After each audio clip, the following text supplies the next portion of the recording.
नमस्कार स्टूडेंट, स्वागत है आपका अपने चैनल डुग्गू कोचिंग सेंटर में। आपको मैं बताने जा रहा हूँ अब जो रहेगा, याद रहा आज की क्लास में मैं पूरा का पूरा आपको सिलेबस बताऊँगा। ठीक है, फर्स्ट लेके तो 14 चैप्टर तक, और साथ ही साथ जो आईएमपी एक्सरसाइज हैं जो 101% एग्ज़ाम में आती वो भी बताऊँगा। अगर आपको पूरा 10th क्लास का मैथ्स का पूरा मटेरियल आपको चाहिए तो आप प्ले लिस्ट में जाना, आपको सारे के सारे चैप्टर वाइज आपको मिल जाएंगे। और साथ ही साथ आपको क्या करना है, डुग्गू कोचिंग सेंटर की आप ऐप को डाउनलोड करना है। उसमें आपको बहुत सारे ऑल सब्जेक्ट के कोर्स आपको अवेलेबल आराम से मिल जाएंगे, तो वो ज़रूर आप परचेस करिएगा। और साथ ही साथ अगर आपको देखना है कि इस साल हमने बहुत सारे आईएमपी क्वेश्चन दिए थे जो तो मान लो कि 101% वही आए थे, तो आप लाइव क्लास में जाकर आप चेक कर सकते हो। और हमने सारे सब्जेक्ट की हम तैयारी करवाते हैं क्लास 10 की लास्ट तक, ये आपको मैं पहले क्लियर कर दे रहा हूँ। ठीक है, तो सबसे पहले अपन स्टार्ट करते हैं आज का सिलेबस। और सिलेबस के साथ साथ मैं आपको ये भी बताते जाऊँगा कि इस चैप्टर में आपको क्या आईएमपी पढ़ना है। तो पहला चैप्टर है आपका कौन सा, रियल नंबर। रियल नंबर क्या होता है, आपका वास्तविक संख्या। तो देखिए, आप वास्तविक संख्याओं की अगर मैं बात करता हूँ, रियल नंबर की बात करता हूँ, जिसमें कि आपको जब 1 अच्छे से पढ़ोगे, कौन सी एक्सरसाइज 1.1 1.1 पढ़ोगे, तो बेटा देखो सबसे पहले नंबर तो आपको इसमें अभाज्य संख्या आना चाहिए। अभाज्य संख्या कैसे निकालते हैं, जिसको कि अपन इंग्लिश में बोला जाता है प्राइम नंबर। क्या बोला जाता है, प्राइम नंबर। 1.1 की अगर मैं बात करता हूँ तो इसमें सबसे पहले अपन को निकालना अभाज्य संख्या निकालना आना चाहिए। उसके बाद सेकंड अगर मैं बात करूं, आपको आना चाहिए एचसीएफ निकालना आना चाहिए, जो कि आपको एचसीएफ का जो फुल फॉर्म होता है हाईएस्ट कॉमन फैक्टर होता है। क्या होता है एचसीएफ का full form, highest common factor होता है। वहीं बात अगर मैं हिंदी की बात करूं तो ये होता है महत्तम समावर्तक। याद रखना क्या होता है, महत्तम समावर्तक। फिर उसके बाद अगर बात करते हैं, फिर आपको निकालना आना चाहिए एलसीएम। तो एलसीएम का पहला फुल फॉर्म होता है लोएस्ट कॉमन मल्टीपल होता है, या लीस्ट कॉमन मल्टीपल भी इसको बोला जाता है। हिंदी में अगर बात करें तो लघुत्तम समावर्तक की बात करते हैं। तो इसमें 1.1 में 1, 2, 3 टॉपिक 101% आपको अच्छे से करना। उसके बाद बात करता हूँ 1.2 की। तो 1.2 में आपको ये मालूम होना चाहिए कि इरेशनल नंबर क्या होता है, अपरिमेय संख्या क्या होती, जिसको बोला जाता है इरेशनल नंबर बोला जाता है। ठीक है, तो आप तो या तो 1.1 अच्छे से कर लीजिए, इसकी ओर में आपका आता है 1.2। तो फर्स्ट चैप्टर में आपको ये इतने अच्छे से तैयारी इसमें करना है आपको। फिर आता है बेटा अब सेकंड चैप्टर की अगर मैं बात करूं, सेकंड चैप्टर में देखिए आप, सेकंड चैप्टर आपका कौन सा है, पॉलिनोमियल, जिसको बोला जाता है बहुपद। अगर मैं इसमें आपको बात करूं 2.1 की अगर मैं बात करूं, तो 2.1 में क्या करना है, जैसे कि ये ग्राफ बना हुआ है, इस ग्राफ में आपको शून्यांक मतलब जीरो से निकालने के लिए बोलेगा। ठीक है, ये सारी की सारी एक्सरसाइज आपको प्लेलिस्ट में मिल जाएंगी, याद रखना। ठीक है, फिर भी मैं स्टार्टिंग से आपको पढ़ाते जाऊंगा मैं। ठीक है, 2.1 में ये पढ़ना। उसके बाद अगर 2.2 की अगर हम बात करें, 2.2 में तो देखो ये याद करके जाइएगा, शून्यांकों का योग, जिसको बोला जाता है सम ऑफ जीरोस। ये होता है अल्फा प्लस बीटा बराबर होता है -b/a, याद रहेगा। फिर उसके बाद बात करते हैं शून्यांकों का गुणनफल की बात करूं, जो होता है आपका अल्फा इंटू बीटा, जो कि आपका c/a होता है। इतना आया सबको समझ में कि नहीं आया। फिर अगर बात करते हैं जिसमें कि आपको एक दो कंडीशन पता होना चाहिए, ax² plus bx plus c बराबर 0, इसको क्या बोला जाता है, ax² plus bx plus c, इसको क्या बोला जाता है। ये पूरा A to Z बेसिक से मैंने आपको पूरा पढ़ाया हुआ है, याद रखो। प्ले लिस्ट में आपको सारा मिल जाएगा, और आप ऐप भी डाउनलोड करोगे तो सारे आप कोर्स भी परचेस कर सकते हो, हमने कम रेट में आपके लिए अवेलेबल करवाएं। ठीक है, ये आ गया सेकंड चैप्टर की बात करते हैं। अब आता है आपका थर्ड चैप्टर। थर्ड चैप्टर क्या है आपका, pair of linear equation in 2 variable. क्या है, 2 चर वाले रैखिक समीकरण का युग्म, जिसमें कि आपको बता दे रहा हूँ, जब 3.1 की बात करता हूँ, 3.1 में आपको क्या अच्छे से पता होना चाहिए। पहली condition a1/a2 not is equal to b1/b2। फिर उसके बाद अगली कंडीशन a1/a2 बराबर B1 अपॉन B2 बराबर C1 अपॉन C2। उसके बाद A1 बटे A2 बराबर B1 बटे B2 बराबर C1 बटे C2। इसमें आपको 3.1 3.1 में आपको ये तीन कंडीशन अच्छे से करना आना चाहिए। A1 अपॉन A2 बराबर नहीं है B1 अपॉन B2 के, फिर A1 अपॉन A2 ये वाली, ये तीन कंडीशन अच्छे से पढ़ना है। उसके बाद बात करता हूँ 3.2 की बात करता हूँ 3.2 की, जिसमें कि आपको प्रतिस्थापन विधि जिसको बोला जाता है। प्रतिस्थापन विधि को क्या बोलते हैं इंग्लिश में? सब्स्टिट्यूशन मेथड आनी चाहिए। उसके बाद बात करते हैं 3.3 की बात करता हूँ। कौन की बात कर रहा हूँ? 3.3 की, जिसमें कि आपको विलोपन विधि अब आना चाहिए, जिसको बोला जाता है एलिमिनेशन मेथड। तो ये आपको अच्छे से कवर होना चाहिए। तो 3 चैप्टर तो आपको ऑलमोस्ट समझ में आ ही गया होगा। अब इसके बाद करते हैं चैप्टर 4। चैप्टर 4 आपका क्या है? क्वाड्रिक इक्वेशन, जिसको बोला जाता है द्विघात समीकरण। जिसमें अगर मैं 4.1 की बात करूं, 4.1 की बात करता हूं, 4.1 में आपको देखो क्या आइडेंटिटी याद होनी चाहिए? a प्लस बी का स्क्वायर, a माइनस बी का स्क्वायर, a का स्क्वायर माइनस बी का स्क्वायर, अगला a प्लस बी की पावर 3, फिर a माइनस बी की पावर 3। a प्लस बी की पावर क्या हो जाए? क्यू बोल दो। a प्लस बी का पावर क्यू हो जाएगा a माइनस बी की पावर क्यू। एक ये आपको 4.1 में अच्छे से पढ़ना है। सब A to Z मटेरियल आपको मिल जाएगा प्लेलिस्ट में, याद रखना। 4.2 की बात करता हूँ। 4.2 में आपको ये गुणनखंड विधि अच्छे से आना चाहिए। गुणनखंड विधि जिसको बोला जाता है अपन फैक्टराइजेशन मेथड आपको आनी चाहिए, ठीक है। फिर बात करते हैं 4.3 की बात करते हैं, जिसमें कि आपको पता होना चाहिए विवितकर। विवितकर का मतलब क्या होता है? डिस्क्रिमिनेट, ठीक है। डिस्क्रिमिनेट का फॉर्मूला पता होना चाहिए। D बराबर होता है बी स्क्वायर माइनस 4AC, जिसमें कि आपको 3 कंडीशन पढ़ेंगे। ये होता है विवितकर का फॉर्मूला। पहली कंडीशन आपको पढ़नी पड़ेगी बी स्क्वायर माइनस 4AC बड़ा है 0 के। दूसरी कंडीशन पड़ेगी बी स्क्वायर माइनस 4AC बराबर है 0 के। तीसरी condition B square minus 4AC छोटा है 0 के। तो इसमें आपको ये 3 कंडीशन अच्छे से पढ़ना पड़ेगा। 1 2 3। आया सबको समझ में कि नहीं आया? तो ये 4 चैप्टर तक का पूरा बेसिक मैंने आपको करा दिया। उसके बाद अगर बात करता हूँ पूरा A to Z, इसी तरीके से आप तैयारी करना, अच्छे नंबर आपके आ जाएंगे, ठीक है। और मैथ्स में तो हमने 75 में से 75 जो बताया था पूरा का पूरा वही आया था। और आप प्रूफ के साथ आप प्लेलिस्ट में जाना, प्लेलिस्ट में तो पूरा मटेरियल मिल जाएगा, लाइव क्लास में आप जाना, सब मिल जाएगा A to Z आपको। फिर मैं बात करता हूँ फिफ्थ चैप्टर की बात करता हूँ। 5वां चैप्टर आपका क्या? अर्थमेटिक प्रोग्रेशन, जिसको बोला था समांतर श्रेणी। तो समांतर श्रेणी की अगर बात करूं तो जैसे 5.1 की अगर मैं बात करूं, क्या आपको इंपॉर्टेंट याद होना चाहिए?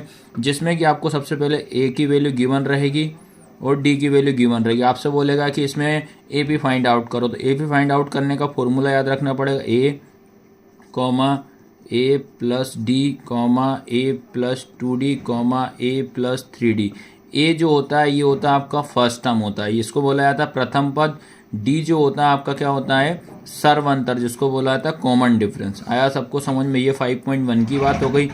फिर बात करता हूँ 5.2 की। तो 5.2 में आपको nth टर्म फाइंड आउट करने का एक फॉर्मूला याद करना पड़ेगा, n पद निकालने का, जो होता है आपका n बराबर A plus n minus 1 into D। इस फॉर्मूले का यूज़ करना है 5.2 में।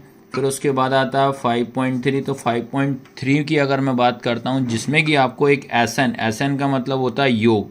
तो SN बराबर होता है n/2 इंटू में होता है 2A plus n minus 1 into D। इस फॉर्मूले का यूज़ करना अपने को 5.3 में। तो आया सभी को समझ में कि नहीं आया? तो 5 चैप्टर तक मैंने आपको पूरा कंप्लीट सिलेबस बता रहा हूँ, with IMP question, with example के IMP एक्सरसाइज के साथ आपको मैं पूरा का पूरा कवर करवा रहा हूँ मैं। अब बात करते हैं 6 चैप्टर। 6 चैप्टर है आपका ट्राइंगल, जिसको बोला जाता है त्रिभुज। जिसमें कि आपको सबसे पहले मैं बता दे रहा हूँ आपको, तो 6 चैप्टर में जब आप एंट्री करोगे तो पाइथागोरस थ्योरम, पाइथागोरस प्रमेय, ये आपको पता होना चाहिए, और ना हो तो आपको प्लेलिस्ट में मिल जाएगी। उसके बाद सेकंड नंबर पे आपको पता होना चाहिए इसमें बेटा थेल्स प्रमेय। थेल्स प्रमेय जिसको बोला जाता है BPT थ्योरम, जिसको बोला जाता है। और आप 6.1 आपको अच्छे से करना है, जिसका आपका objective and fill in the blanks 101% cover करवाएगा, ठीक है। और जिसमें कि अगर आप 6.2 में अगर एंट्री करते हो तो 6.2 में बता दे रहा हूँ, फर्स्ट के अंदर आपके पास 2 क्वेश्चन है, उन दोनों को करना है। सेकंड के अंदर आपके पास 3 क्वेश्चन हैं, इन तीनों को आज अच्छे से कर लेना, याद रखना, ठीक है। चलो अब बात करते हैं चैप्टर 7। चैप्टर 7 की मैं बात करता हूँ, क्या नाम है, कोऑर्डिनेट जियोमेट्री, जिसको बोलते हैं निर्देशांक ज्यामिति। निर्देशांक ज्यामिति की बात करता हूँ तो 7 हम पहले 1 की बात कर लें तो 7.1 में आपको एक फॉर्मूला याद रखना पड़ेगा, बीच की दूरी, जिसको बोला जाता है डिस्टेंस फॉर्मूला, ठीक है। तो डिस्टेंस फॉर्मूला याद रखना है, आपको एक रूट बना देना, रूट के अंदर पहले लिखोगे आप x माइनस एक्स का square plus y minus y का स्क्वायर। आपको याद रखना है 21 याद रखना है, क्या याद रखोगे, 21 2 1 2 1, एक ये फॉर्मूला आपको याद करना है। उसके बाद अगर अपन एंट्री करते हैं 7.2 की बात करता हूँ तो 7.2 में आपको पढ़ना है सेक्शन फॉर्मूला, ठीक है, जिसको बोला जाता है विभाजन सूत्र बोला जाता है। तो क्या इसका फॉर्मूला होगा, पहले अपन x की वैल्यू निकालेंगे तो x इक्वल लगोगे आप m1 प्लस m2 अपॉन में हो जाएगा m1 plus m2। m1 m2 ये आपका रेशो मतलब अनुपात होते हैं, तो यहाँ पे 1 लिखा है तो यहाँ हो जाएगा x2, यहाँ पे m2 लिखा है तो यहाँ हो जाएगा x1। तो इस तरीके से x की वैल्यू निकालेंगे। फिर बात करता हूँ y की वैल्यू, तो y की वैल्यू निकालने के लिए क्या करोगे, सेम भाई m1 प्लस m2 अपॉन में क्या हो जाएगा m1 प्लस m2। तो m1 लिखा है तो ये समझो y2 हो जाएगा और ये y1 हो जाएगा। तो इस तरीके से 7 चैप्टर में आपको इतना अच्छी तरीके से तैयार करना है। उसके बाद अगर मैं बात करता हूँ, अब जब मैं एंट्री कर रहा है अपन 8 चैप्टर की, तो 8 चैप्टर में आप देखिएगा, 8 चैप्टर का नाम क्या है, त्रिकोणमिति का परिचय, जिसको बोला जाता है इंट्रोडक्शन ऑफ ट्रिग्नोमेट्री। ट्रिग्नोमेट्री अब इंट्रोडक्शन की अगर मैं बात करूँ तो इसमें सबसे पहली चीज़ तो आपको जब 8.1 में अपन रीड कराऊंगा, आपको 8.1 जब पढ़ाऊंगा तो सबसे पहले इसमें आपको, इसमें भी पाइथागोरस प्रमेय तो आपको आना चाहिए, ठीक है। सबसे पहली चीज़ तो पाइथागोरस आना चाहिए। उसके बाद एक शॉर्ट ट्रिक मैं आपको बता दे रहा हूँ, ये होता है आपका लाल बटे में कक्का, ये आपको पता होना चाहिए। ये क्या ट्रिक है भैया, ये हम आपको पूरा अच्छे तरीके से कराएंगे। अगर इंग्लिश मीडियम के स्टूडेंट हैं तो पंडित बद्री प्रसाद हर हर बोले ये पढ़ना है। उसके बाद आपको पढ़ना है इस चैप्टर में साइन, साइन का जब जस्ट अपोजिट होगा कोसेक, ये पढ़ना है। उसके बाद कॉस, कॉस का उल्टा होता है सेक। फिर उसके बाद टैन होता है, टैन का उल्टा होगा कॉट। तो ये आपकी बात कर रहा हूँ मैं 8.1 में इतना पढ़ना है। फिर उसके बाद आता है 8.2। 8.2 में आपको टेबल बनाना आना चाहिए, सबकी वैल्यू याद होना चाहिए। इसकी भी शॉर्ट ट्रिक के द्वारा मैंने अच्छे से समझाया हुआ, जिसमें कि आप 0 का मान पता होना चाहिए, 30 का मान, 45 का, 60 का, 90, इतनी सबकी वैल्यू पता होना चाहिए। अगर आप MP बोर्ड के हो, इंग्लिश हिंदी मीडियम, तो 8.3 ना पढ़ो तो भी चल जाएगा, बट आप CBSE के स्टूडेंट हैं तो आपको 8.3 101% पढ़ना पड़ेगा। अब बेटा यहाँ तक 8 चैप्टर तो किसी को कोई दिक्कत नहीं आएगी। अब टेंशन नहीं लेना, जो भी नए स्टूडेंट है मैं 0 लेवल से आपको पढ़ाऊँगा, आपको बहुत मज़ा आएगा पढ़ने में, ठीक है।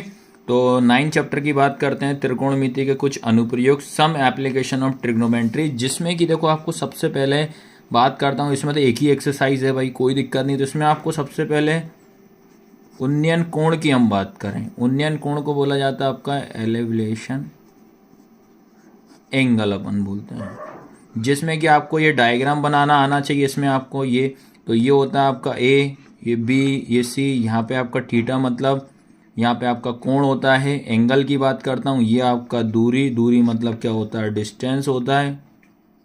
और ये बेटा आपका होता है ऊंचाई, ऊंचाई मतलब h। आया सबको समझ में, ये पता होना चाहिए। फिर उसके बाद बात करते हैं अवनमन। अवनमन कोण की जब हम बात करें, ये होता है आपका डिप्रेशन एंगल, ठीक है, जिसका डायग्राम आपको पता है। ये डायग्राम ऐसा होता है, यहाँ थीटा होता है, बस एक यहाँ पे इतना, ये थीटा जो होता है वही थीटा यहाँ होता है, यहाँ पे x होता है, ये A B, ये हो जाएगा C। सैम यही आपका क्या होता है बेटा, डिस्टेंस होता है, ठीक है। ये आपका ऊंचाई होती है, ये h होता है, ये डिस्टेंस आपको दूरी होती है। आया सबको समझ में? लेकिन तो आपको 9 चैप्टर में मात्र इतना सा आपको अच्छी तरीके से तैयारी करनी है 9 चैप्टर में। चलिए अब बात करते हैं 10 चैप्टर की बात करता हूँ। तो आपको सबसे पहले 10.1 अच्छे से करना, और इसकी इंट्रोडक्शन वाली क्लास पहले आप अटेंड करिएगा। प्ले स्टोर पे या प्ले लिस्ट पे आपको ज़रूर मिल जाएगी। प्ले स्टोर पे पूरी ऐप अपन अवेलेबल करे है आपके पास। तो 10.1 की बात करता हूँ। जैसे कि आपको ये पता है सर्कल होता है, सर्कल के बाद इसको क्या बोला जाता है, फिर सर्कल होगा ये क्या होता है, फिर सर्कल बना इसको जो पॉइंट को टच कर रहा है ये क्या होता है। 10.1 में आपका पूरा बेसिक है। और फिर 10.2 आप एंट्री करते हो तो इसमें आप मात्र 1 to 7 क्वेश्चन कर लीजिए, गारंटी से 101% इसमें से क्वेश्चन आपके आ जाएंगे। ठीक है, फिर बात करते हैं 11 चैप्टर की। एरिया रिलेटेड टू सर्कल, वृत्तों से संबंधित क्षेत्रफल की अगर बात करता हूँ तो इसमें आपको मात्र 2 टॉपिक ही पढ़ना है। पहला टॉपिक पढ़ के जाइएगा area of sector. Area of sector क्या होता है, theta upon 360 into pi r square, जिसको हिंदी में बोला जाता है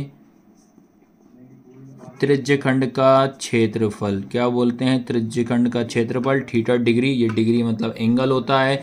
पाई का मान 22/7 होता है। आर आपका त्रिज्या मतलब रेडियस होती है। ये फॉर्मूले से 200% बनेगा, क्वेश्चन में बता दे रहा हूँ। उसके बाद अगर बात करते हैं length of arc, length of arc का फॉर्मूला होता है चाप की लंबाई। चाप की लंबाई की अगर मैं बात करूँ तो इसका फॉर्मूला होता है आपका theta degree upon 360 into 2 pi r. Theta का मान होता है कोण, थीटा मतलब कोण मतलब एंगल होता है। बस 11 चैप्टर में आप ये 2 ही टॉपिक पढ़ लीजिए, गारंटी से क्वेश्चन आपका बनना ही बनना है। फिर उसके बाद बात करता हूँ 12 चैप्टर। 12 चैप्टर आपका क्या है, सरफेस एरिया एंड वॉल्यूम, पृष्ठीय क्षेत्रफल और आयतन। तो देखो इसमें आपको बता दे रहा हूँ, जैसे आपको सबसे पहली चीज़ इसका इंट्रोडक्शन वाली क्लास आप देखिएगा। जैसे इसमें आपको घनाभ, शंकु, बेलन, गोला। घन मतलब क्या होता है, क्यूब। घनाभ मतलब क्या होता है, क्यूबॉइड। शंकु मतलब क्या होता है, कौन। बेलन मतलब क्या होता है आपका सिलेंडर। और गोला मतलब क्या होता है, स्फीयर। इससे रिलेटेड आपके क्वेश्चन आएंगे, इनके सबके डायग्राम आपको पढ़ना है। और प्लस सबके आपको सी एस है। सी एस मतलब क्या होता है, कर्व सरफेस एरिया, वक्र पृष्ठीय क्षेत्रफल जिसको बोला जाता है। इनके फॉर्मूले आपको अच्छे से पढ़ना है। आया सबको समझ में कि नहीं, वक्र पृष्ठीय क्षेत्रफल। वक्र पृष्ठीय क्षेत्रफल आपको अच्छे से पढ़ना है, यही फॉर्मूला आपको माइंड में बिठा के रखना है। और आयतन तो आपका खैर अगले एक्सरसाइज आयतन ना भी पढ़ो तो भी चल जाएगा, बट फॉर्मूले आपको पढ़ना पड़ेगा, जो कि मैथ्स द कॉलम में आपसे पूछता ही पूछता है। आया सबको समझ में कि नहीं आया। अब बात करते हैं उसके बाद बेटा आपका चैप्टर आता है 13, जो जिसमें कि 4 नंबर आपके पक्के ही हैं, आता ही आता है। 4 नंबर के लिए आपको पहला टॉपिक आपको पढ़ना है अच्छी तरीके से मीन। मीन को हिंदी में बोला जाता है माध्य, जिसका फॉर्मूला होता है summation F I into x I upon में होता है समेशन एफ आई। ये एक फॉर्मूला अच्छे से पढ़ना है। दूसरे अगर फॉर्मूले की बात करता हूँ मोड, मोड का मतलब हिंदी में होता है बहुलक, और बहुलक का फॉर्मूला होता है एल प्लस ब्रैकेट में F1 माइनस F0 पूरे के अपॉन में 2 into F1 F0 F2 into H होता है। उसके बाद तीसरे नंबर पे आपको पढ़ना पड़ेगा मीडियन। ठीक है, मीडियन का मतलब क्या होता है आपका माध्यक, जिसका फॉर्मूला होता है L plus N upon 2 minus CF पूरे के अपॉन में F इंटू H। आया सबको समझ में कि नहीं आया। ये 3 से ये 2-3 तो अच्छे से कर लिए, 4 नंबर आपके कहीं नहीं जाएंगे। उसके बाद एक फॉर्मूला और पढ़ के जाइएगा, जैसे कि 3 मीडियन इक्वल क्या होता है मोड प्लस 2 मीन। ठीक है, 3 मीडियन मतलब क्या होता है माध्यक, 3 माध्यक बराबर बहुलक प्लस 2 माध्य होता है। तो ये फॉर्मूला आपको अच्छे से तैयारी करनी है इसकी। अब जो रहेगा इसका लास्ट टॉपिक है आपका प्रायिकता। प्रायिकता का मतलब होता है प्रोबेबिलिटी, जिसमें कि 2-2 नंबर के आपके छोटे छोटे क्वेश्चन इसमें से पूछता है। क्वेश्चन क्या, आप तो सबसे पहली चीज़ तो इसका आपको प्रोबेबिलिटी का एक फॉर्मूला पढ़ के जाइएगा। फॉर्मूला मतलब सूत्र होता है, ये आपको पढ़ना है, जिसमें कि क्या क्या क्वेश्चन बनते हैं। तो ये बनते हैं आपके पासे से, पासे मतलब क्या होता है डाई। फिर उसके बाद बनते हैं जैसे बॉल वाले क्वेश्चन, बॉल मतलब गेंद, मार्बल मतलब कंचे। फिर उसके बाद आपसे बनते हैं कॉइन वाले, कॉइन मतलब क्या होता है सिक्के वाले क्वेश्चन। चौथे नंबर पे आपके आते हैं कार्ड्स मतलब पत्ते। तो बेटा इस तरीके से आपको याद रखना, आपको तैयारी करना है, इस क्लास को अच्छे से नोट डाउन कर लेना और मैं आपको A to Z लास्ट तक बने रहूँगा। पूरे IMP क्वेश्चन हमने इस साल जो प्रोवाइड कराए थे 99 का 101% हर सब्जेक्ट में वही आए थे। आप प्रूफ के साथ आप देख सकते हो। इंस्टाग्राम ID को भी आप ज़रूर फॉलो करना, ठीक है। तो क्लास कैसी लगी, लाइक शेयर सब्सक्राइब जरूर करना और ऐप को भी ज़रूर डाउनलोड करना आपको।